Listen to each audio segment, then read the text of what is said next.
Hola, sóc el Javier Duran, alumne de segon de batxillerat A de l'Estany de la Ricarda. I el meu TR va sobre la dinàmica a la Fórmula 1. Doncs bé, per què vaig escollir aquest tema com a tema del meu TR? Doncs això ve donat per dues grans passions a la meva vida. Primer de tot, la meva passió per la Fórmula 1. I, en segon lloc, per la meva passió en l'enginyeria. Per què funcionen les coses? Com pot ser que funcionen així?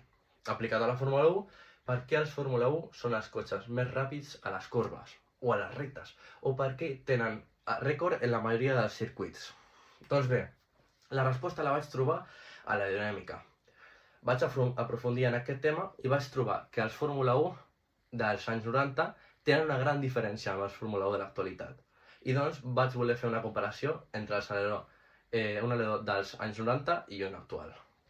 Fent la comparació vaig trobar que, efectivament, els alerons actuals, encara que tinguin moltes més regulacions que doncs els 90,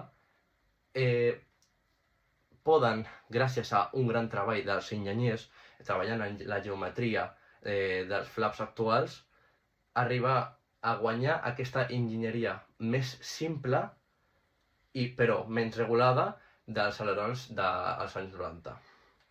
En aquest TR he après a treballar amb eines que em seran molt útils a la universitat, a més que he après també a treballar amb programes d'alt nivell, com pot ser, per exemple, el FreeCAD, per exemple, o programes de simulació de CFD, etc.